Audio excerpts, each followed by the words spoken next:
अब बात लखनऊ में छिड़े धर्म युद्ध की। लुलु मॉल नमाज मामले में लखनऊ पुलिस को बड़ी कामयाबी मिली है। पुलिस ने इस सिलसिले में 4 लोगों को हिरासत में लिया है। हिरासत में लिए गए ये वो लोग हैं जो पहले दिन नमाज पढ़ने के दौरान वहां मौजूद थे। अब पुलिस उनसे पूछताछ करके मामले को सुलझाने में लगी है। पुलिस का कहना है कि पहली बार नमाज पढ़ने के वक्त मॉल में मौजूद सभी लोगों के मोबाइल की लिस्ट बनाने और उनसे पूछताछ के बाद चारों आरोपियों को हिरासत में लिया गया है। इस वक्त की बड़ी खबर आपको बता दें, लुलु मॉल हाल ही में बनकर तैयार हुआ। इसका उद्घाटन करने के लिए खुद मुख्यमंत्री योगी आदित्यनाथ पहुंचे थे और उसके बाद एकाएक यहां पर नमाज पढ़ने का जैसे मामला सामने आया, इस पर सख्त कार्रवाई के भी निर्देश दिए गए। मॉल जो कि एक शॉपिंग की जगह है, बजाय इसके कि यहां पर कोई नमाज पढ़े या हनुमान चालीसा का पाठ हो, इसलिए इस मामले में सख्त कार्रवाई के निर्देश दिए गए थे। आपको बता देते हैं कि आखिर आरोपियों तक पुलिस पहुंची कैसे। दरअसल लुलु मॉल में पहली बार नमाज 12 जुलाई को पढ़ी गई थी। उस वक्त नमाज में करीब 100 लोग मौजूद थे।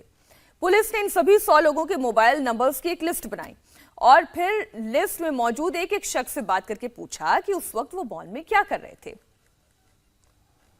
उनके दावों की सीसीटीवी से मिलान किया गया। फिर पुलिस उन चारों तक पहुंची जिन पर मॉल में नमाज पढ़ने का शक था। लुलु मॉल में नमाज पर सवाल इसलिए भी उठ रहा है कि सिर्फ 17 से 18 सेकंड में नमाज पढ़ ली गई थी, जबकि आमतौर पर नमाज पढ़ने में 5 से 7 मिनट लगते हैं। इसके अलावा गलत दिशा में नमाज पढ़ने से भी सवाल उठ रहा है। शंका जताई जा रही कि वीडियो वायरल करने के लिए नमाज पढ़ी गई। यहां नमाज पढ़ने वाले सीधे मॉल में नमाज पढ़ी और फिर मॉल से निकल गए, कोई खरीदारी नहीं की।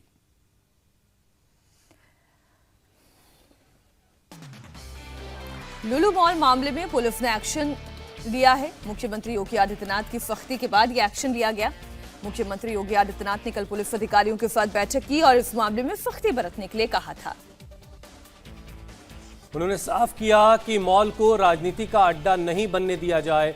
योगी ने कहा कि मॉल के नाम पर माहौल खराब करने की कोशिश हो रही है। उन्होंने लखनऊ पुलिस से ऐसे लोगों से सख्ती से निपटने के लिए कहा।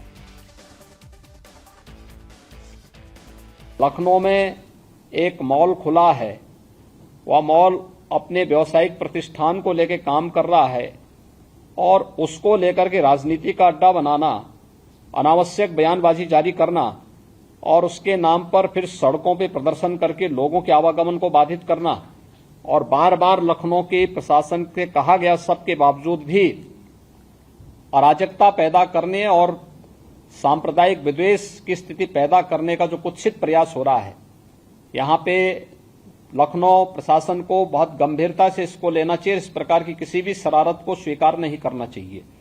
सख्ती से ऐसे तत्वों से निपटना चाहिए जो अनावश्यक मामलों को बढ़ावा देकर के माहौल खराब करने का प्रयास करते हैं।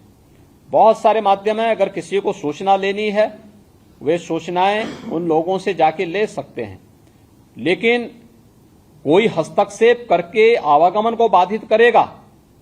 मैंने पहले कहा कि सड़कों पर या पूजा के लिए या किसी भी अन्य कार्यक्रम के लिए कोई जगह नहीं होनी चाहिए और इसको किसी भी प्रकार की अनुमति नहीं दी जानी चाहिए। जो शासन ने पहले से व्यवस्था बनाई है उसको हम सख्ती से लागू करें, इन चीजों को तय करें।